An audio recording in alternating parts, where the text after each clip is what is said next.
Hello friends, welcome to BitLearner. আজকের ভিডিওতে আমরা ডিসকাস করব এরিয়া ওয়াইজ কম্পিউটার নেটওয়ার্ককে কত ভাগে ভাগ করা যায় এবং সেগুলো কি কি। দেখো, তোমাদের সিলেবাসের পয়েন্ট অফ ভিউ থেকে কিন্তু আমরা মেনলি তিনটে জিনিস আছে, সেটা হচ্ছে ল্যান, ম্যান আর হচ্ছে ওয়্যান। তো এই তিনটে জিনিসকে কিন্তু এরিয়া ওয়াইজ ভাগ করা হয়েছে, বাট এছাড়াও আরো বিভিন্ন আছে, যেমন প্যান আছে। Pan means personal area network. তারপরে আছে ক্যান। ক্যান মিন্স হচ্ছে ক্যাম্পাস এরিয়া নেটওয়ার্ক। বাট এইগুলো তোমাদের সিলেবাসে নেই, বাট তোমরা চাইলে জানতে পারো। বাট ওভারঅল তোমাদের সিলেবাসের পয়েন্ট অফ ভিউ থেকে যেগুলো ইম্পর্টেন্ট শুধু সেইগুলো নিয়েই ডিসকাস করা হচ্ছে। দেখো, তো এরিয়া ওয়াইজ কম্পিউটার নেটওয়ার্ককে মেনলি তিনটে ভাগে ভাগ করা হয়। একটা হচ্ছে আমাদের ল্যান। ল্যানের ফুল ফর্ম হচ্ছে লোকাল এরিয়া নেটওয়ার্ক। ম্যান। ম্যানের ফুল ফর্ম হচ্ছে মেট্রোপলিটন এরিয়া নেটওয়ার্ক। আর ওয়ান। ওয়ান হচ্ছে ওয়াইড এরিয়া নেটওয়ার্ক। দেখো, ল্যানের থেকে মানে বড় সাইজের যদি কোনো নেটওয়ার্ক থাকে সেটা হচ্ছে ম্যান। ম্যানের থেকে বড় সাইজ হচ্ছে ওয়ান।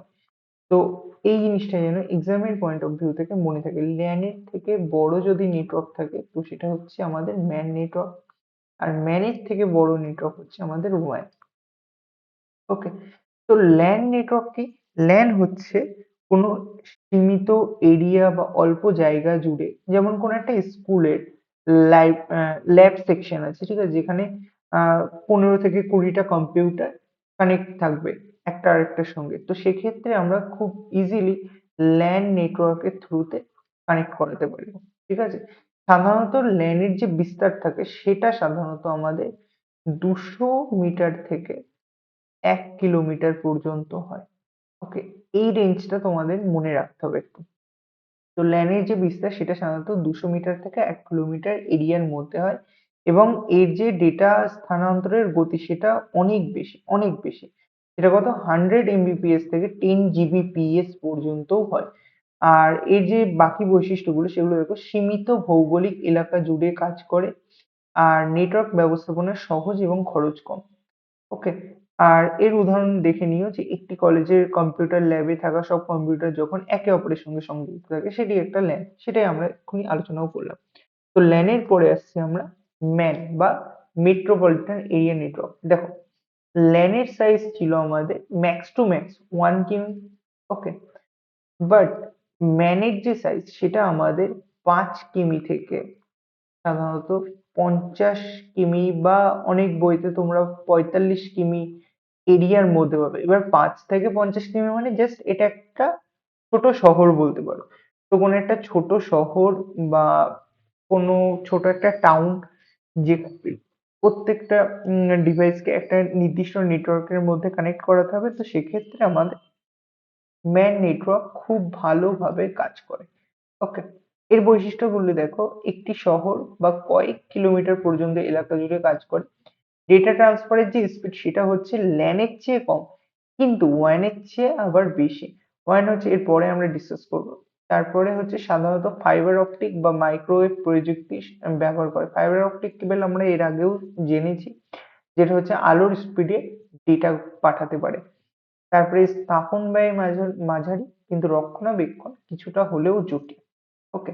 ম্যানের পরে যে নেটওয়ার্কটা আসবে সেটা হচ্ছে ওয়াইড এরিয়া নেটওয়ার্ক বা ওয়ান। ওয়ান হচ্ছে পুরো একটা দেশ জুড়ে বা পুরো একটা মহাদেশ জুড়ে বিস্তৃত হতে পারে।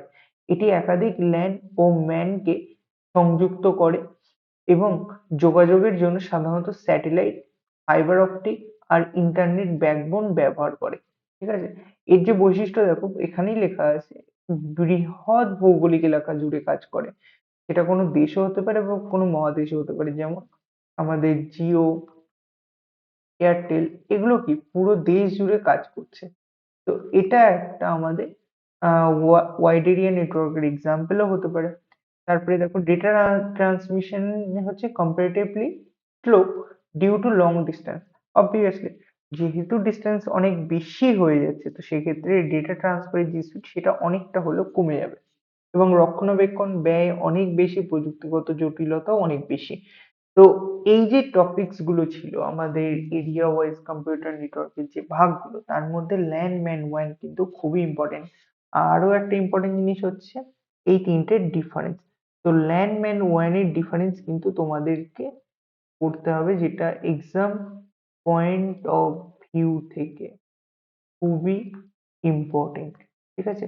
আশা করি এই ভিডিওটা খুবই ভালো লেগেছে। যদি ভালো লেগে থাকে তাহলে অবশ্যই চ্যানেলটাকে সাবস্ক্রাইব করো এবং ভিডিওটাতে লাইক করো। Thank you so much.